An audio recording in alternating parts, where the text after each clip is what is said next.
असा होतो. आपण ज्या दुःखामध्ये सहभागी झालेलो आहोत तो मोठा परिवार आहे, दैवी परिवार, मोठा परिवार आहे. आणि त्या पांडुरंग भाऊनी आपल्या पूर्ण आयुष्यामध्ये प्रपंच केला नेटका आणि मग परमार्थाचा त्यांनी घेतला होता. प्रपंच करावा नेटका मग घ्यावा परमार्थाचा नेटका या युक्तीप्रमाणे प्रपंच केला. मुलं मुली सगळं प्रपंच एकदम सुरळीत झाला आणि मग त्यांना कळालं शेवटचा दिवस माझा गोड व्हावा आणि म्हणून त्यांनी 2005 साली त्या परमेश्वराला आपलं देह अर्पण केलेलं आहे. त्या परमेश्वराला आपलं देह अर्पण केलेलं आहे. आणि म्हणून अशा या पांडुरंग भाऊ रामभाऊ दळवी उर्फ प्रयागराज मुनी अंकुळणेकर यांचा निरोप समारंभाला आपण एकत्रित झालेलो आहोत. त्यांच्या दुःखामध्ये सहभागी असलेले आदरणीय श्रद्धेय परमपूज्य पट्टाधिष्ठित आचार्य महंत श्री वालेराज बाबाजी नागापूर, आदरणीय श्रद्धेय परमपूज्य पट्टाधिष्ठित कीर्तन महर्षी प्रभाकर बाबा आराध्य, आदरणीय श्रद्धेय परमपूज्य पट्टाधिष्ठित महंत श्री मुकुंदराज दादाजी सातारकर, आदरणीय श्रद्धेय महंत श्री केशराज बाबाजी, आदरणीय श्रद्धेय परमपूज्य पट्टाधिष्ठित पारगाव निवासी सुदर्शन बाबाजी, आपण सर्व या दुःखामध्ये सहभागी झालेलो आहोत. आज आपण या ठिकाणी पाहत असताना एक आपल्या डोळ्यासमोर येईल. आमचे आपल्या सर्वांचे या परिसराचे एक वैभव असणार, पंथाला एक दिशा देण्याचं कार्य त्यांनी उभ्या आयुष्यभर केलं असे आपल्या जवळ असणारे ठका बाबाजी, त्यांचे हे भाचे होते. बरोबर आहे बाबा. आज मामा भाच्याला शेवटचा निरोप देतोय. भाच्याचं वय जर बघितलं तर आता मला असं वाटतं 92 वर्षाचे वय होतं. 90, 91, 92. पांडुरंग भाऊचं वय काय होतं? 92 वर्षाचं वय होतं. आणि त्या निमित्ताने आपण एकत्रित झालेलो आहोत. अंतकालेच मामेव स्मरण मुक्त्वा कलेवरम यत् प्रयासित समद्भाव यात्र नास्तत्र संशया. भगवान श्रीकृष्ण गीतेमध्ये सांगताय. हा श्लोक आपण या ठिकाणी विचारात घेणार आहोत. अंतकालेच मामेव स्मरण मुक्त्वा कलेवरम. अंतकाळी ज्याच्या मुखामध्ये परमेश्वराचं स्मरण आहे, जो परमेश्वराची आठवण करतो, अंतकाळी जो परमेश्वराचे ध्यान करतो, परमेश्वराचं चिंतन करतो, त्याला परमेश्वर आपल्या जवळ घेतात. यामध्ये अजिबात संशय घ्यायचा नाही असे भगवान श्रीकृष्ण अर्जुनाला सांगतायत. श्रीमद भगवद्गीतेमध्ये 8व्या अध्यायामध्ये 5व्या नंबरचा हा श्लोक आहे. अंतकाळीच मामेव स्मरण मुक्त्वा कलेवरम यत् प्रयासित समद्भाव यात्र नास्तित्र संशया.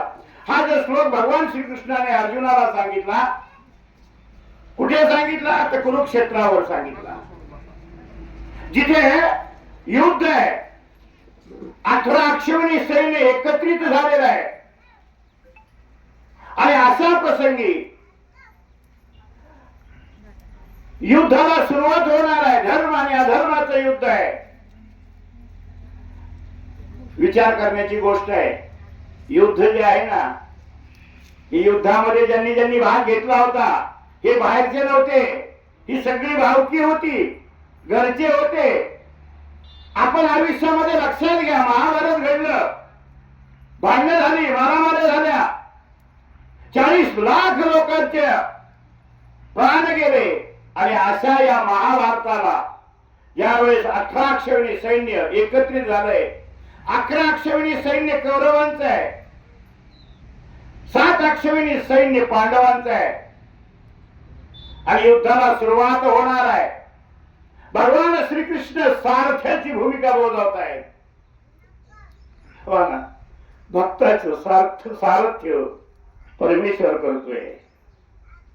भक्ताचं सारथ्य, भक्त जो परमेश्वराच आहे ना, तेव्हा आपण फक्त म्हणतो मी हे केलं, मी ते केलं, काहीच तू करत नाही. तू फक्त धर्मावर चाल. धर्म रक्षती रक्षता. तू धर्माचं रक्षण कर, धर्म तुझं रक्षण करेल. आम्हाला वाटतं मी हे केलं, मी ते केलं, मी असं केलं, मी तसं केलं, हे सगळं आम्हाला वाटतं, पण आम्ही काहीच केलेलं नाहीये. करणारा तो परमेश्वर आहे.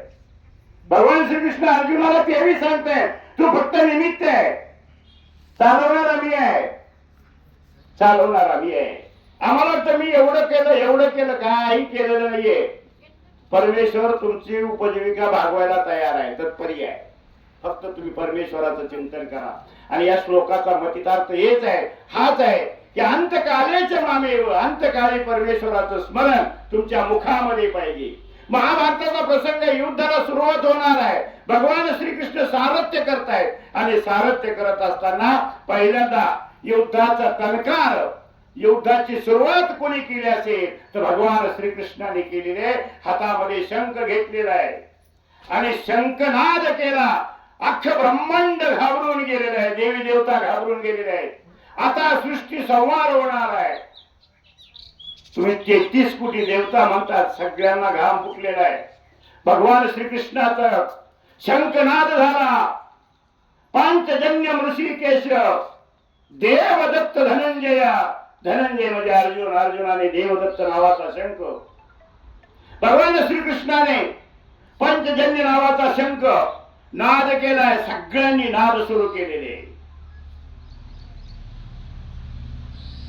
सगळ्यांनी नाद केलाय. पंडरम दद्मुम महाम शंख, सगळ्यांचे शंख वाजलेले. युद्धाला सुरू होणार आहे आणि अशा प्रसंगी शंखनाद झालेला आहे. ब्रह्मांड हेलून गेलेलं आहे. 33 कोटी देवता घाबरून गेलेले आहेत. आता सृष्टीचा संहार हा नक्की होणार आहे. ज्या युद्धामध्ये स्वतः भगवान श्रीकृष्णाने प्रथम सुरुवात केली आणि अशा अवस्थेमध्ये युद्धाला सुरुवात व्हायची, तेवढ्यामध्ये अर्जुनाला मोह सुटलेला आहे, मोहग्रस्त झालेला आहे. आणि अर्जुन भगवंताला म्हणतोय, भगवंत अर्जुनाला सांगतायत, अर्जुना यांच्यासोबत तुला लढायचंय, ओढ तयार हो, हातामध्ये धनुष्यबाण घे. अर्जुनाने उठून रथामध्ये बघितलं, हातामध्ये धनुष्यबाण घेतला आणि मग पाहतोय. आणि मग अर्जुन भगवंताला सांगतोय, भगवंता सैन्यवर भैवर मध्ये स्थापित्वा रथोत्तम, माझं रथ दोन्ही सैन्याच्या मध्ये स्थापित कर, दोन्ही सैन्याच्या मध्ये घेऊन जा. भगवंत म्हणते दोन्ही सैन्याच्या मध्ये, अरे युद्ध करायचंय, समोरासमोर युद्ध करायचंय, दोन्ही सैन्याच्या मध्ये जर तू गेला तर युद्ध कसे होईल, तुला इथूनच लढावं लागेल. तो म्हणतो नाही भगवंता, मला बघू दे, कोण कुणासोबत मला लढायचंय, कुणासोबत युद्ध करायचंय. आणि अशा प्रसंगी भगवंताला अर्जुन हात जोडून सांगतोय, भगवंता माझा जो रथ आहे ना, सैन्यवर भैर मध्ये रथस्थापे मिळचित, मला माझा रथ दोन्ही सैन्याच्या मध्ये घेऊन उभा कर. आणि अशा वेळेस भगवंत रथ घेतला, दोन्ही सैन्याच्या मध्ये नेलं. आणि भगवंताने रथ दोन्ही सैन्याच्या मध्ये नेल्यानंतर भगवंताने रथ नेल्याबरोबर अर्जुन उभा राहिला आणि रथामध्ये पाहतोय, आपण कुणासोबत लढणार आहे. पाहिलं, द्रोणाचार्य आहेत, कृपाचार्य आहेत, द्रोणांचे विश्वांचे जयेत रथंच, सगळे बघितले. हे कोण आहेत, माझेच आहेत. अरे ज्यांनी मला चालायला शिकवलं ते पितामह भीष्माचार्य आहेत, ज्यांच्या मांडीवर उभा आयुष्य गेलेलं आहे ना.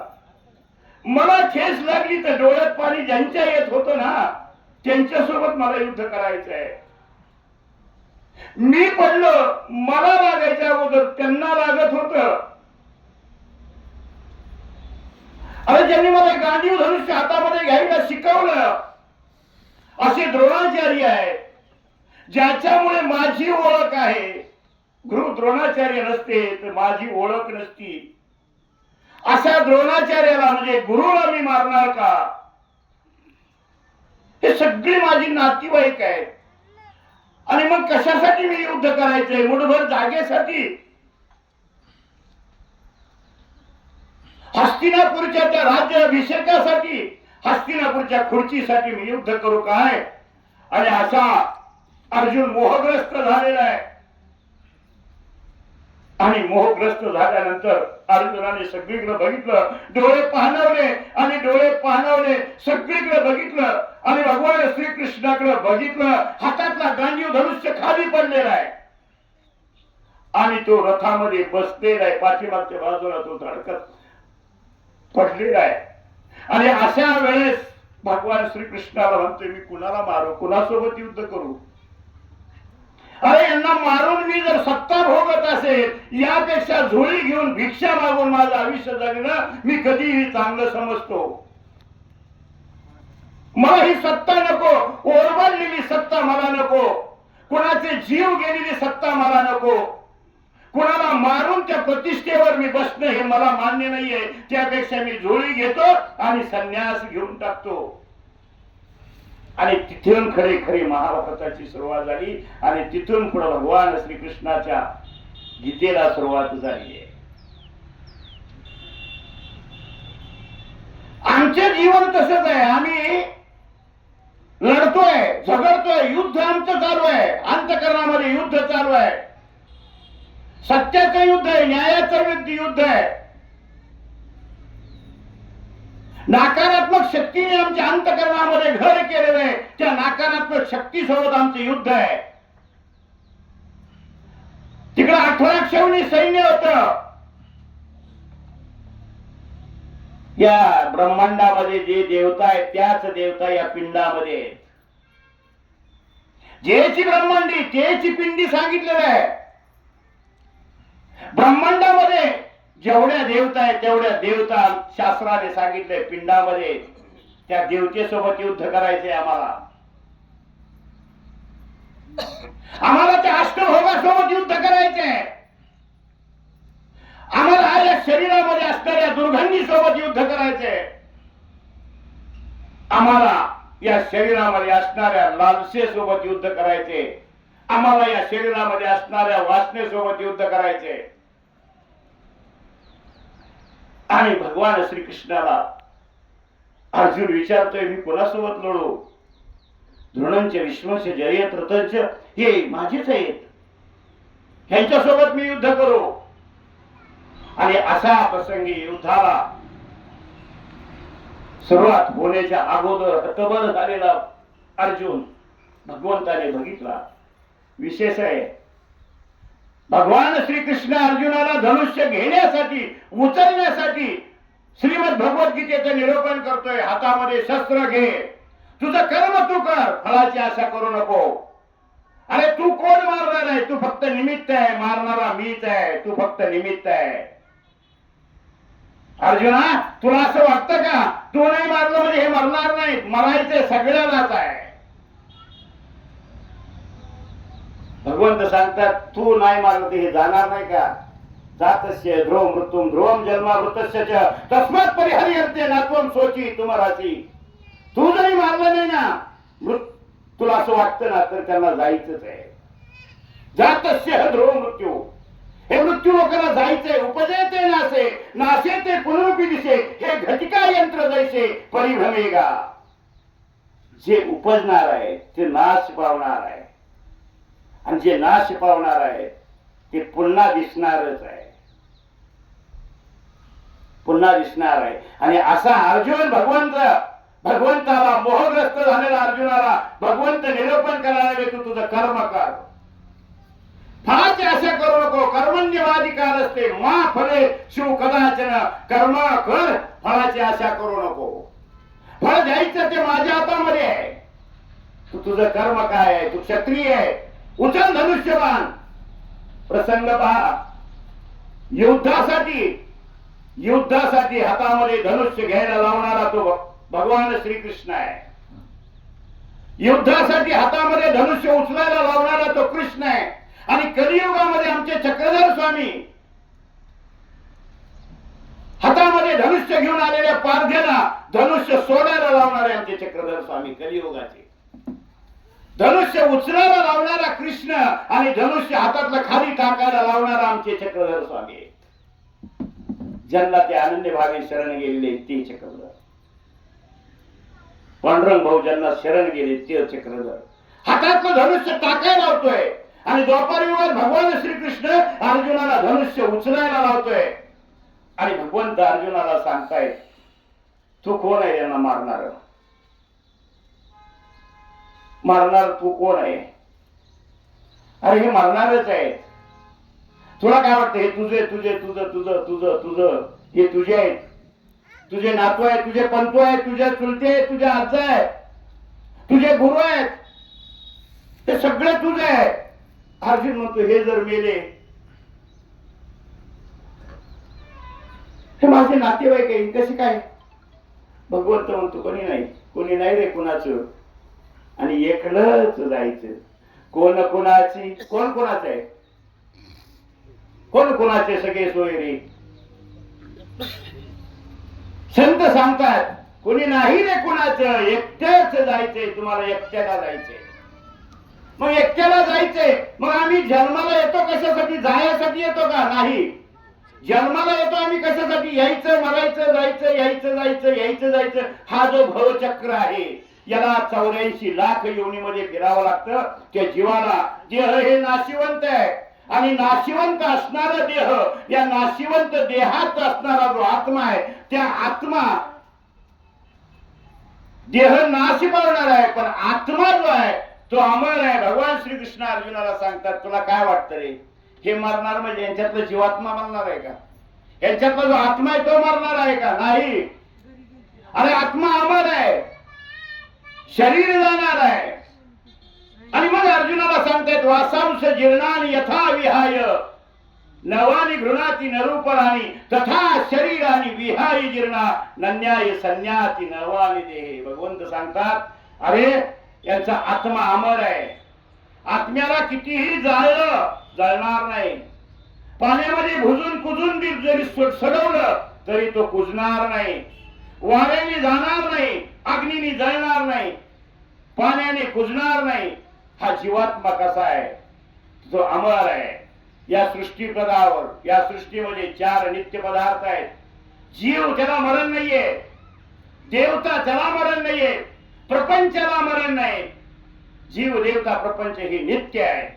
याला कुणीही मारू शकणार नाही. आणि मग मारू शकणार नाही. मग आम्ही तुम्ही म्हणसाल बाबा तुम्ही म्हणता की या देहाला या जीवाला कोणी मारू शकत नाही. जीवाला कोणी मारू शकत नाही तुम्ही म्हणसाल. मग आपले जे प्रयाग मुनी जे आहेत अंकुळलेकर उर्फ पांडुरंग रामभाऊ दळवी हे तर मेले. हे कसं. जीव अमर आहे.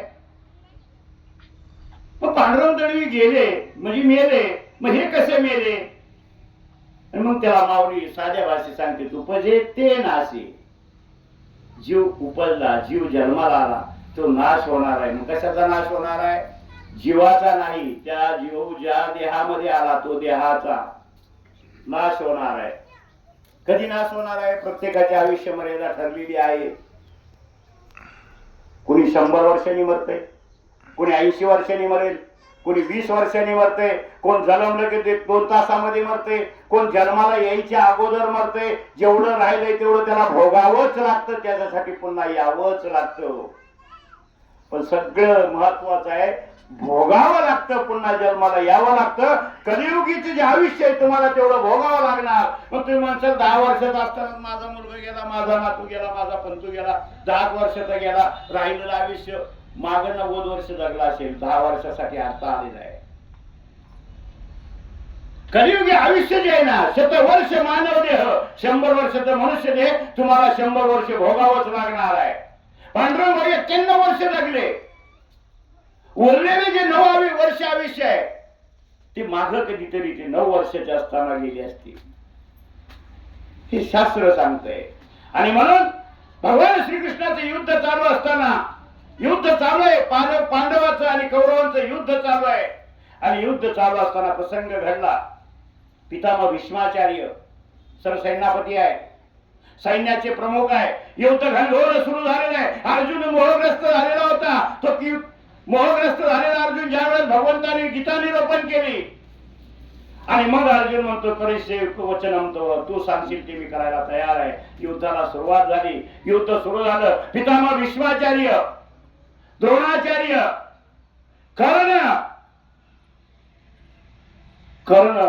कर्णाची प्रसंग फार महाभारतामध्ये अतिशय उत्तम असं दिलेलं आहे. भगवान श्रीकृष्ण कर्णाच्या घरी गेलेले आणि भगवान श्रीकृष्ण कर्णाच्या घरी गेले. कर्णाने कृष्ण भगवंताचा आधार तिथे इतकं उत्तम केलं.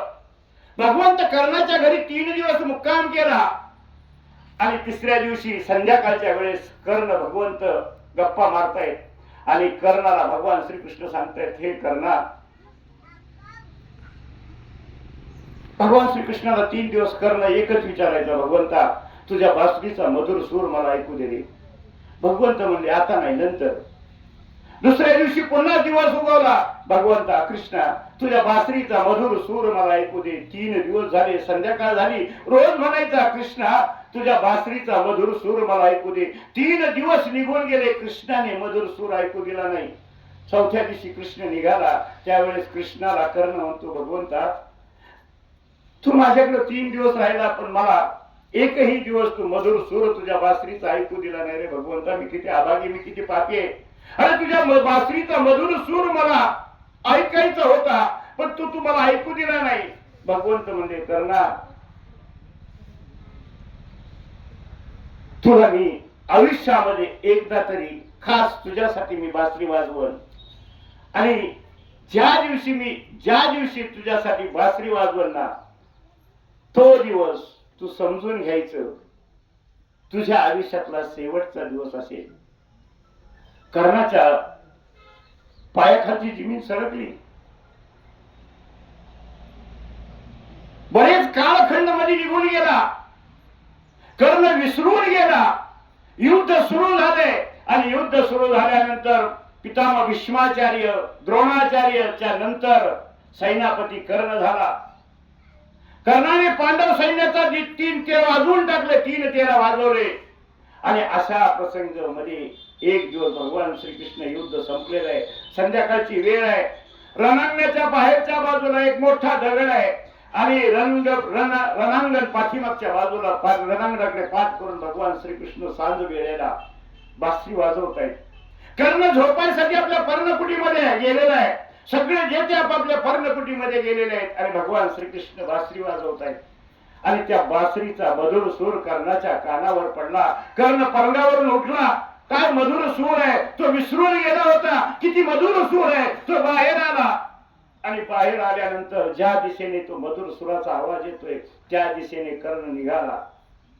रणांगणीकडे पाठ करून भगवंत बसलेले. पाठीमागून तो चाहूल न येऊ देता. अजिबात कृष्णाला न माहिती होता पाठीमागून उभा राहिलेला आहे. जाऊन उभा राहिला. भगवंताचं लक्ष नाही आणि त्याला मन भगवंताचं विचलित करायचं नव्हतं. मधुर सूर ऐकायचा होता. तो कर्ण मधुर सूर ऐकतोय, डोळे झाकतोय. आतून अंतःकरणातून तो प्रसन्न झालेला आहे. कर्ण आनंदित झालेला आहे, उत्साही झालेला आहे आणि कर्ण पाठीमागे उभा असताना भगवंत बासरी वाजवत आहेत. बराच वेळ झाला. कर्णाला असं वाटलं भगवंताने मला बघितलं नाही. अरे तो सर्वज्ञ आहे. जळी स्थळी काष्टी पासारी तरुगण तो आपल्याला आहे आणि कर्ण पाठीमागे उभा आहे. त्याला असं वाटतं, कर्णाला वाटलं की भगवंताने मला बघितलं नाही.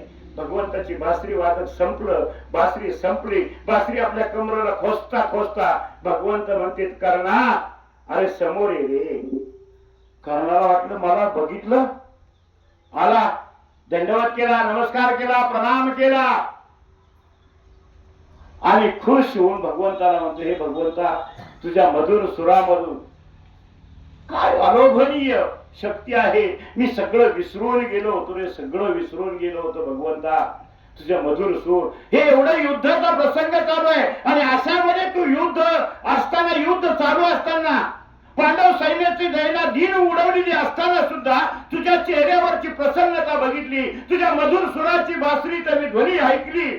किती माधुर्य त्या धुनीमध्ये आहे. तुझ्या धुनीमुळे, तुझ्या त्या धुनीमुळे मी सुद्धा प्रसन्न झालो भगवंता, मी सुद्धा प्रसन्न झालो. मी जीव आहे, मी तुला काही देऊ शकत नाही. तू परमेश्वर आहे, तू भक्त आहे, मी भक्त आहे, तू परमेश्वर आहे. पायावर डोकं ठेवलं आणि भगवान श्रीकृष्ण कर्ण म्हणतो, भगवंता अजून थोडी वाजव ना. भगवंत म्हणजे आता संपलं, आता वाजवणार नाही. तुला आठवतं का म्हणजे मी तुला काय सांगितलं होतं? ते काय सांगितलं होतं? नाही आठवत, नको आठवू. जा म्हणजे थकलाय तू, दिवसभर थकलाय, जा आराम कर. काय सांगितलं होतं? उद्या युद्ध संपणार आहे का? नाही म्हणजे युद्ध नाही सांगतात. मान नाही म्हणजे घरी तू पर्णकुटीत जा आणि झोप. कर्ण गेला, पर्णकुटीमध्ये झोप येईना, उलथा पालथा होतोय. आणि मग त्याच्या लक्षात आलं, मध्यान्ह रात्री लक्षात आलं, भगवान श्रीकृष्णाने मला सांगितलं होतं, ज्या दिवशी माझ्या मधुर सुराचा आवाज तू ऐकशील, तो दिवस तुझ्या आयुष्याचा शेवटचा दिवस होत असेल. म्हणजे याचा अर्थ उद्या मी मरणार आहे. मध्यरात्री लक्षात आलं आणि तो तर्क सुटला. एक तास भगवान श्रीकृष्णाच्या पर्णकुटीमध्ये गेलेला आहे आणि भगवंताचा झोपलेल्या भगवंताच्या पायावर डोकं ठेवलेलं आहे आणि दुःख करू लागला. भगवंता जाणं मला काही हे नाहीये, दुःख नाही, जाण्याचं दुःख नाही, फक्त एकच दुःख आहे भगवंता, मला तुझ्या हाताने मारायची इच्छा होती रे भगवंता, तुझ्या हाताने मारायची इच्छा होती. पण तू प्रतिज्ञा केली मी हातामध्ये शस्त्र घेणार नाही. भगवंता फक्त एकच आहे, मी मरताना माझ्या डोळ्यात भीती नको, मी मरताना माझ्या मनामध्ये घाबरट नको, मी मरत असताना मला तुझा चेहरा पाहायचा आहे भगवंता, चेहरा पाहायचा आहे. रडतोय, पाय धरून रडतोय आणि रडत असताना एक डोळ्याचे अश्रू त्या भगवंताच्या चरणावर पडले. भगवंत जागे झाले आणि जागे झाल्यानंतर उठले. भगवंताने त्याला मिठी मारली. कर्णाचं व्याकुळता पाहिली, डोळ्यातलं पाणी बघितलं आणि असा भगवंत कधीच न रडलेला भगवंताच्या सुद्धा डोळ्यामध्ये पाणी आलेलं आहे. देव रडतो, तो भक्तासाठी रडतो. भगवंताच्या डोळ्यामध्ये पाणी आलंय. कर्णा, तू तुझ्या निष्ठेवर पक्का होता रे, तुला मी जाग केलं होतं.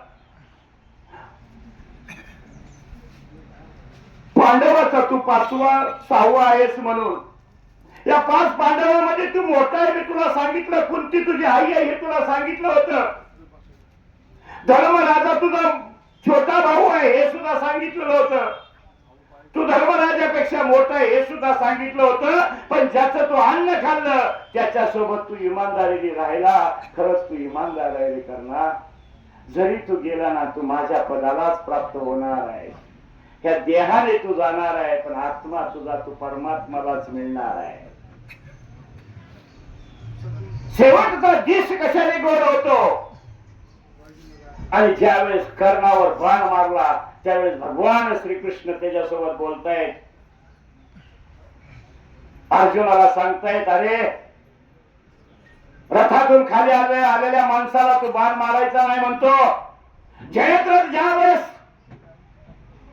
रणांगणामध्ये पडला होता, रथावरून खाली आला होता, त्यावेळेस काय झालं रे? आठवण करून दिली युद्धाची. अशा प्रसंगामध्ये युद्ध, पितामह भीष्माचार्य सुद्धा कथा फार सुंदर आहे. पितामह भीष्माचार्याने युद्ध संपत आलेलं होतं नव्हतं, सुरुवातच झालेली होती आणि सुरुवात झालेल्या युद्धामध्ये अर्जुनाने भगवंताच्या आज्ञेने पितामह भीष्माचार्यावर बाण मारायला सुरुवात केली. वासुकी नावाचा धनुष्य बाण भीष्माचार्याने काढलेला आहे आणि अर्जुनाचा श्रीछेद उडवावा म्हणून धनुष्याला लावलेला आहे आणि धनुष्याला लावलेला बाण ताणला आणि अर्जुनाच्या दिशेने सोडला. क्षणात अर्जुनाचा मुंडकं छटणार आहे आणि अशा वेळेस भगवान श्रीकृष्णाने आपली टाचेने रथ खाली जमिनीमध्ये दाबला.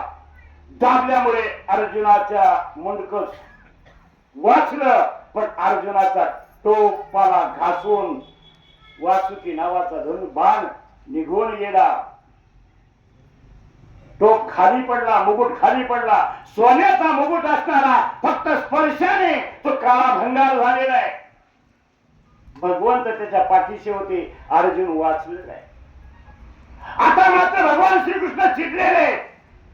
पितामहाची प्रतिज्ञा होती, मी शस्त्र हातात धरायला लावीन. भगवंताला माहित होतं भक्ताची प्रतिज्ञा, आणि जिथे भक्त प्रतिज्ञा करतो ना, तुम्हाला सांगतो मृत्यू टाळण्याचं एक गृहीत आहे. तुम्हाला जर मृत्यू टाळायचा असेल तर तुम्ही अशी धर्माची एखादी प्रतिज्ञा करा. पितामह भीष्माचार्यांनी प्रतिज्ञा केली, जोपर्यंत हस्तिनापूर सुरक्षित होणार नाही तोपर्यंत मरणार नाही. तुमचं आयुष्य मृत्यू जर टाळायचा असेल त्यामध्ये एक संकल्प, एक नावाचे तुम्ही संकल्प सोडा. मी हे केल्याशिवाय मरणार नाही. पण काय केल्याशिवाय? विहिरीमध्ये शेतामध्ये विहीर घेतल्याशिवाय मरणार नाही असा संकल्प नाही. संकल्प काय करायचा? खालच्या वावरातली पाईपलाईन वरच्या लाईनीत गेल्याशिवाय मी मरणार नाही असा संकल्प नाही. धर्मासाठी, देवासाठी, भक्ता तुम्ही प्रतिज्ञा करा. परमेश्वराचा भाग सोडून तुम्हाला नेणार नाही, पण प्रतिज्ञा ही धर्मासाठी असणं गरजेचं आहे. पितामह भीष्माचार्याची प्रतिज्ञा, हातामध्ये शस्त्र घ्यायला लावीन. भगवंताने ओळखलं, जे जोपर्यंत मी हातात शस्त्र घेणार नाही तोपर्यंत पितामह भीष्माचार्य मरणार नाही. कितीही मारण्याचा प्रयत्न करू द्या, मरणार नाही. तो इच्छा मरणी आहे, पण त्यांची इच्छा पूर्ण करणं माझं काम आहे. आणि भगवंताला राग आला. अर्जुनाच्या मुकुटाला बाण लागून गेला. भगवंताला राग आला. भगवंताने रथातून खाली उडी मारली. रथाचं चाक उपसलं आणि रथाचं चाक उपसून तो पितामह भीष्मावर धावून भगवंत गेलेला आहे. हातामध्ये असणारा धनुष्य आणि बाण पितामह भीष्माचार्याने लावलेला होता. भगवंताच्या हातामध्ये रथाचं चाक बघितलं आणि पितामह भीष्माचार्याने धनुष्य आणि बाण खाली टाकला आणि खाली टाकल्यानंतर प्रणाम केला. युद्ध सुरू आहे. अर्जुनाचे बाण पितामह भीष्माचार्यावर पडतायत. रोमामध्ये बाण घुसलेला आहे. पितामह भीष्माचार्य रणांगणामध्ये पडलेला आहे. बाणाच्या शय्येवर झोपलेला आहे. इच्छा मरण आहे, मरत नव्हता. बाणाच्या शय्येवर पितामह भीष्माचार्य झोपलेले आणि झोपलेले असताना युद्ध सुरू, संध्याकाळी संपायचं. सगळेच्या सगळे पितामह भीष्माचार्याला भेटायला जायचे. भगवान श्रीकृष्ण गेलेच नाहीत. 8 दिवस झाले, 15 दिवस झाले, पूर्ण युद्ध संपलं. आणि संपल्यानंतर एक दिवस धर्मराजा सायंकाळच्या वेळेस सगळे आपापल्या शयन कक्षामध्ये झोपलेले, पण धर्मराजा जरा दुःखी आहे आणि त्या रणांगणामध्ये फेऱ्या मारतोय. युद्ध संपलेलं आहे, रणांगणामध्ये फेऱ्या मारतोय. त्याच्या पर्णकुटीची लाईट चालू आहे. भगवान श्रीकृष्णाने बघितलं, धर्मराजाची झोपडीची लाईट चालू आहे. आणि मग भगवान श्रीकृष्ण धर्मराजाकडे आले. धर्मराजा उदास आहे, फेऱ्या मारतोय. आणि भगवंताने विचारलं, हे करणं धर्मराजा, अरे काय चिंतित काय आहे? काय करावं? एवढा नरसिंह आमच्याकडून घडलेला आहे, एवढे लोक मी आमच्याकडून मारले गेले, याचं पाप मी कुठं फेडणार आहे?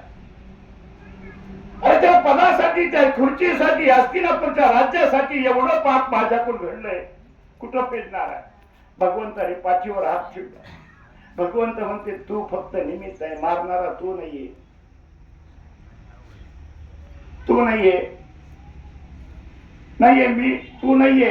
मारणारा तो अनेक आहे, दुसरा आहे, तो परमात्मा वेगळा आहे. तू फक्त निमित्त आहे, मारणारा मी आहे. आणि अशा वेळेस कर्णाला धर्मराजाच्या मनात आलं, पितामह भीष्माचार्याची अवस्था मला देखवत नाही रे. पितामह भीष्माचार्याची अवस्था मला देखवत नाही. युद्ध संपलं, पण पितामह भीष्माचार्याने अजून जीव सोडलेला नाहीये. रक्ताचं थारोळ झालेलं आहे, रोमामध्ये बाण घुसलेले, अजून सुद्धा तो पितामह भीष्माचार्य जीव सोडायला तयार नाहीये. आणि अशा प्रसंगी भगवान श्रीकृष्णाने त्याच्या हाताला धरलं. धर्मराजा आणि भगवान श्रीकृष्ण पितामह भीष्माचार्याकडे गेले. अर्जुन उठला, नकुल उठला, सहदेव उठले, सगळे 5 पांडव तिथे गेलेले. आणि तिथे गेल्यानंतर पितामह भीष्माचार्याने भगवान श्रीकृष्णाला बघितलं, प्रणाम केला. डोळे पाणवलेले होते. पितामह भीष्माचार्य म्हणतात, भगवंता किती उशीर केलास रे, किती उशीर केलास. किती उशीर केला तुम्हाला दर्शन द्यायला. आणि भगवान श्रीकृष्ण म्हणतात, अरे तू अजून कसं काय पितामह भीष्माचार्य, तू इच्छा मरणी आहे तरी अजून तू का जगला. ते मला त्याला कारण आहे. मी कवाच देह सोडून दिला असता. ज्या दिवशी धर्मराजा राज्यपदी बसला त्या दिवशी हस्तिनापूर सुरक्षित झालं, पण तरी सुद्धा मी जीव सोडला नाही. याला कारण आहे. काय कारण आहे. भगवंता मला एक सांग, मी मागचे 7 जन्म अवलोकन केलं, बघितलं रे. माझे 7 जन्म मागचे मी बघितलं. या 7 जन्मामध्ये माझ्याकडून असं कोणतंच पाप घडलेलं नाहीये, माझ्याकडून कोणताच दोष घडलेला नाहीये. हे 7 जन्म मी मागे जाऊन बघितलं आणि मी काय जे केलेलं नाही त्याचं फळ मी का भोगतोय. भगवंत म्हणजे कोणतं फळ. अरे धनुष्याच्या बाणावर झोपणं, हे बाणाच्या सय्येवर झोपणं, रोमामध्ये बाण घुसणं, असं मी कोणतं पाप केलं की त्या पापाचं फळ मी भोगतोय. भगवंत म्हणले मागच्या जन्मात बघ. त्याने बघितलं मागच्या जन्मात एवढं पाप मी केलं नाही की ज्या पापामुळे मी बाणाच्या शय्येवर झोपण. त्याच्या मागचं बघ. पितामह भीष्माचार्य फार मोठ्या महात्मा होता. त्यांनी मागचे 7 जन्म अवलोकन केलं, त्याला एवढं मोठं पाप कधी दिसलं नाही. भगवंत म्हणले 12वा जन्म बघ. आणि 12वा जन्म बघ म्हटल्यानंतर भगवंताने डोक्यावर हात ठेवला. 12 जन्म पाठीमागं पितामह भीष्माचार्य गेले आणि त्यांनी बघितलं रस्त्याने भीष्माचार्य चाललेले. पांदन वाट आहे, पांदीची वाट आहे, दोन्ही बाजूने झुडपं आहेत. पांदीच्या वाटेने पितामह भीष्माचार्य चाललेले. रस्त्यामध्ये एक सरडा आहे, तो सरडा तडफड करतोय पण जिवंत आहे. पितामह भीष्माचार्याने बघितलं हा सरडा जिवंत आहे, तडफड करतोय, हा वाचणार आहे, हा मरणार नाहीये. पण याला जर बाजूला काढलं नाही तर पाठीमागून रथ येत आहेत, घोडे येत आहेत, हत्ती येत आहेत, सैन्य येत आहे, तो चिंगरून मरून जाईल. म्हणून ते पितामह भीष्माचार्याला त्याची दया आली. पण दया आल्यानंतर पितामह भीष्माचार्याने आपल्या मेण्यातून तलवार बाहेर काढली आणि तलवारीच्या त्या टोकाने त्या सरड्याला असं धरलं आणि असं भिरकवून दिलं. आणि भिरकून दिल्याबरोबर तो सरडा एका काठेच्या कुंपणावर जाऊन पडला. काय म्हणता तुम्ही त्याला. काठेचा फासावर जाऊन पडला. आणि फासावर जाऊन पडल्याबरोबर त्या सरड्याच्या अंगामध्ये काटे घुसले. तो मरणार 2 तासांनी, 4 तासांनी, 4 दिवसांनी, 15 दिवसांनी तो मरणार होता सरडा. पण याने फिरकवून दिल्यामुळं तो तसाच सरडा 18 दिवस बांधत्या काट्याच्या त्या फासावर अंगात काटे घुसलेले सरड्याच्या. आणि अशा प्रसंगामध्ये तो दुःख सहन करतोय.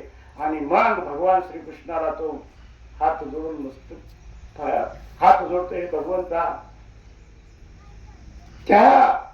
त्या पापाचं फळ मी हे भोगतोय. परमेश्वरा मी भोगतोय. हे माझंच मला आहे, हे माझंच मला फिरून आलेलं आहे, माझंच मला फिरून आलेलं आहे.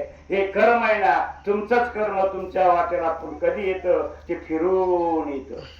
आम्ही जे काही करतो ना जीवनामध्ये, हे आपण कसं करावं, काय करावं, कोणाचे काय मन दुखवावं. आमचे स्वामी सांगतात तुम्ही जर कोणाचं मन दुखवलं, अंतकरण पोळलं, तर परमेश्वर सांगतात मी त्याचं चैतन्य म्हणजे अंतकरण जर त्यांनी पोळलं तर त्याचं तोंड सुद्धा बघत नाहीये.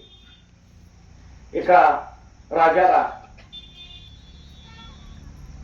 संन्यास प्रसन्न झाला, ऋषी प्रसन्न झाला आणि राजाने विनंती केली, महाराज मला पुत्र संतान नाहीये, मला आशीर्वाद द्या, एक तरी मुलगा मला व्हावा, राज्याला वंश पाहिजे, मला एखादा तरी मुलगा व्हावा. त्या राजाने विनंती केली, त्या ऋषीला दया आली. ऋषीने एक फळ घेतलं आणि त्या राजाला दिलं. हे फळ घे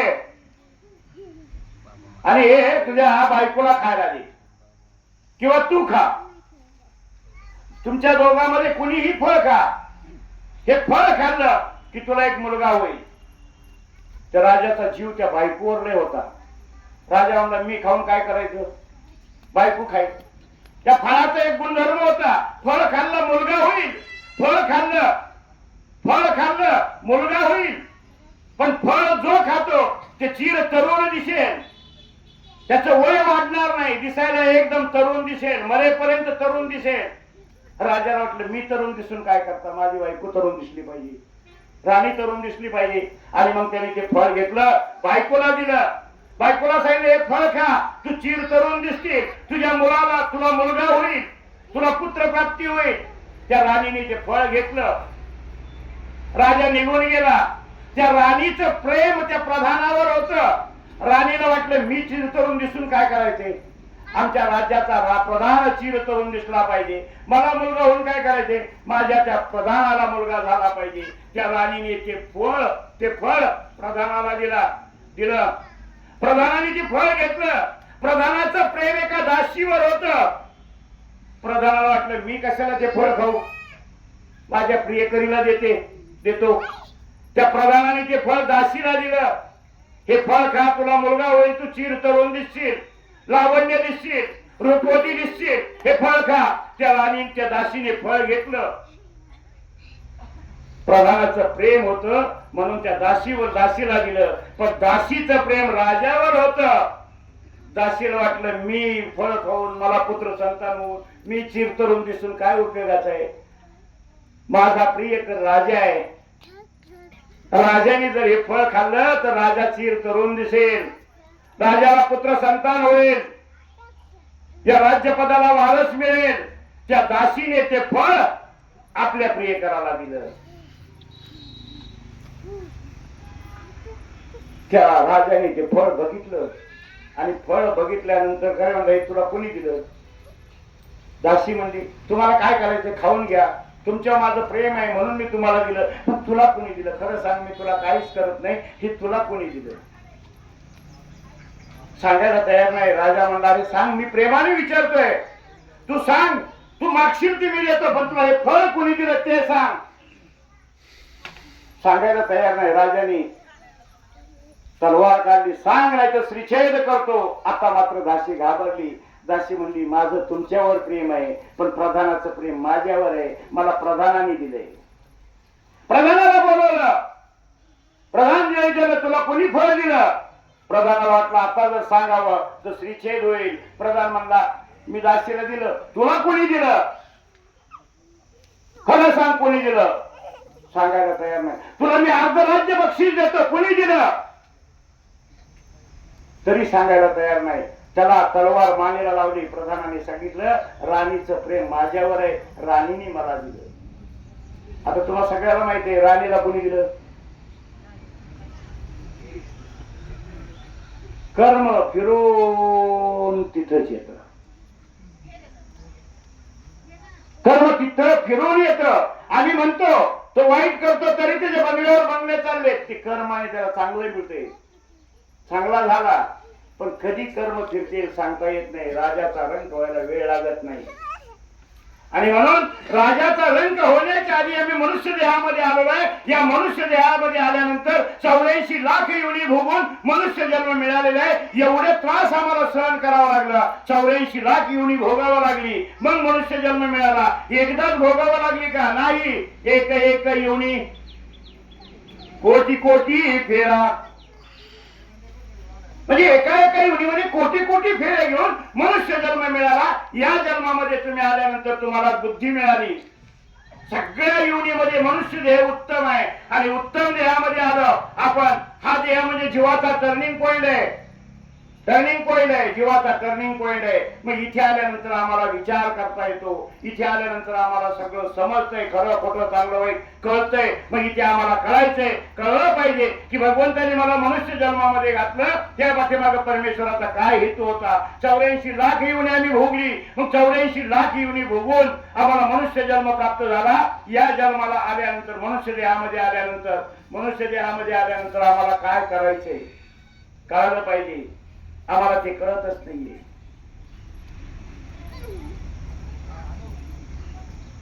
चार आश्रम सांगितले, ब्रह्मचारी आश्रम, वानप्रस्थ आश्रम, संन्यास आश्रम.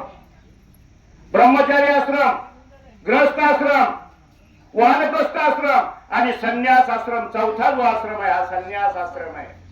गृहस्थ आश्रमामध्ये प्रपंच करा, नेटका, मग घ्यावा परमार्थाचा झुटका. प्रपंच नेटका करा. गृहस्थ आश्रमामध्ये तुम्ही किती दिवस राहायचंय, किती दिवस राहायचं याचा विचार केला का? ग्रस्त आश्रम आम्हाला मिळाला, किती दिवस राहायचे त्याला मर्यादा आहे का नाही? 16-17 वर्षाचा 18 वर्षाचा झाला मुलाचं लग्न करतो आपण. 18 वर्षाची झाली मुलगी लग्न करतो. 5-25 वर्षापूर्वी अगोदर जा, 50 वर्षापूर्वी जा. 10-12 वर्षाची मुलगी 10-12 वर्षाचा मुलगा व्हायचं, लग्न व्हायचं त्याच्या अगोदर जा. आम्हाला जुने लोक सांगतात त्याच्या अगोदर 2-4 वर्षाचं झालं लग्न कुंकू लावून टाकतात. त्याच्या अगोदर गेलं की पाळण्याला कुंकू लावण्याची पद्धत होती, माहिती आहे का तुम्हाला? आहे का माहिती? पाळण्याला कुंकू लावायचं. तुला मुलगा झाला तर माझी मुलगी तुला, आणि मला मुलगी झाली, मला मुलगा झाला तर तुझी मुलगी मला. पाळण्याला कुंकू लावायचं, बाशिंग बी बांधायची जुनी लोक, आहे का नाही? आणि मग आम्ही ब्रह्मचारी आश्रम म्हणजे जोपर्यंत लग्न होत नाही तोपर्यंत ब्रह्मचारी आश्रम आहे. लग्न झालं कुठपर्यंत आम्हाला ब्रह्मचारी आश्रमातून आम्ही ग्रस्त आश्रमात आलो. लग्न झालं आणि लग्न झाल्यानंतर आम्ही ग्रस्त आश्रमात प्रवेश केला. किती वर्ष राहायचं? किती वर्ष राहायचं ग्रस्त आश्रमात? मनुष्याचं आयुष्य किती वर्षाचं आहे? मनुष्य देहाचं आयुष्य किती आहे? किती वर्षाचं आहे मंडळी? 72-70-72. शास्त्र किती सांगतंय? 100 वर्ष. मग आता मला सांगा, मनुष्य जन्माला आल्यापासून मरेपर्यंत 100 वर्षाचं आयुष्य आहे. मग जन्मापासून मरेपर्यंत या 100 वर्षामध्ये हे देह कोणत्या टप्प्यावर आल्यानंतर वन हा शब्द लागतो? 51. म्हणजे 1 पासून 50 पर्यंत वन शब्द लागत नाही. 50च्या नंतरचं जे आयुष्य मिळतं हे 51 वनाचा रस्ता धरायचा असं आयुष्य आहे. 51ला जमलं नाही 52ला तरी जा. 52 51ला जमत नाही, तयारीला लाग. 52ला तरी जा. नाही गेला आमचे स्वामी म्हणतात अजून तुला 4 वर्ष घे बोला 56 पर्यंत. निळावरती हात ठेवणी वाट सिद्धी पाये, पण मी इकडे वाढविल्या रे पापाच्या राशी. 51 वर्षाचं आयुष्य झालं. प्रपंचातून आलीच हा. मुलाच्या ताब्यात प्रपंच द्या, सुनाच्या ताब्यात प्रपंच द्या, आणि सुनाच्या मुलाच्या प्रपंच ताब्यात द्या. आणि 1 वर्ष घरामध्ये फक्त राहा, देवधर्म करा, हरिपाठाला जा, कीर्तनाला जा, मानव संप्रदायाचा असेल तर आश्रमामध्ये जा, पोथी ऐका, हे सगळं करा. आणि मग तुम्ही 1 वर्ष राहिल्यानंतर मुलगा चांगला चालवतो. 51 संपलं, 52 तुम्ही बाहेर निघा. आता आम्ही 51 पर्यंत प्रपंच करतो मुलासाठी. 51 पर्यंत प्रपंच करतो मुलासाठी. मुलाचं लग्न झालं पाहिजे, लग्न होतं, सगळं होतं, मुलाला मुलं होतात. 51 पर्यंत प्रपंच मुलासाठी, मुलाला मुलं होतात. आणि 51 नंतरचा प्रपंच बाप करतो, कुणासाठी? आजचा करतो, कुणासाठी? नातवासाठी.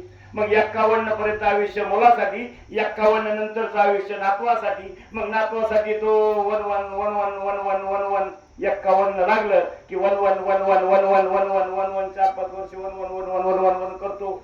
हात पाय थकतेत, गुडघे थकतेत, पाय चालता येत नाही नीट, मोठा चष्मा लागलेला असतो. 1 याची थांबतच नाही. याची 1 बघली नंतर घरचे त्याच्यावर भन भन भन भन भन भन भन भन. याची 1 घरच्याची, याची 1 घरच्याची भनभन बऱ्याच दिवस चालती. मग वैतागतो, यांच्यासाठी मी काय नाही केलं, सगळं यांच्यासाठी केलं. मंदिराचं काम चालू असताना गज चूर आणले, माझं घर बांधलं, काय काही केलं नाही मी मुलासाठी, काय केलं नाही नातवासाठी, काय केलं नाही सुनासाठी. आणि मग याची विचारसरणी बदलती, काय केलं नाही. आणि मग घरच्याची भनभन सुरूच असती. याची 1 घरच्याची भनभन. आणि मग वैतागतो आणि मग येऊ म्हणतो काय खरं नाही, चला मारुतीच्या पारावर. मारुतीच्या पारावर येतो. मनुष्याने 50 पर्यंत प्रपंच नीट करा, प्रपंच करून परमार्थ करा. आणि परमार्थ केल्यानंतर 50 नंतर जे आहे परमेश्वराला आपलं ध्येय समर्पित करा. देवा तू माझा, मी तुझा. आणि म्हणून भगवान श्रीकृष्ण अर्जुनाला सांगतात तुला अंतकाळीच मामेव, अंतकाळी तुझ्या मुखामध्ये नामस्मरण येण्यासाठी तुला आजपासून सुरुवात करावं लागेल. परमेश्वराशिवाय तो दुसरं दिसलंच नाही पाहिजे. आमच्या संतांनी तेच केलं. कांदा मुळा भाजी अवघी संतांनी काय केलं? तेच केलंय. तर परमेश्वर कशामध्ये बघितला? आम्ही कशात पाहतोय परमेश्वर? आम्ही तर परमेश्वरच पाहत नाही. देवच आम्हाला दिसत नाही. देवच आम्हाला दिसत नाही. आणि म्हणून या ठिकाणी ते ओळखलं. काय ओळखलं? याचसाठी केला होता अट्टास शेवटचा दिस गोड व्हावा. शेवटचा दिवस गोड कशाने होईल ते ओळखलं. कोणी ओळखलं? पांडुरंग भाऊनी ते ओळखलं. शेवटचा दिवस गोड होण्यासाठी, प्रपंचासाठी मी आयुष्य दिलेलं आहे. पूर्ण उभा आयुष्य प्रपंचासाठी दिलेलं आहे. आता देवासाठी माझ्याकडे देण्याला काही नाहीये. आणि देवासाठी काय दिलं पाहिजे? आणि म्हणून त्यांनी विचार केला, हे परमेश्वरा, हे तुझंच तुला मी अर्पण करतो. तू मला मनुष्य देह दिलंय ना, हे उर्वरित जो आयुष्य आहे माझं, हे परमेश्वरा तुला अर्पण करतो. आणि हे विचार केला. त्यांच्या नातवाने अगोदर संन्यास घेतला. अतुल मुनी अंकुळणेकर, मला काका बाबांनी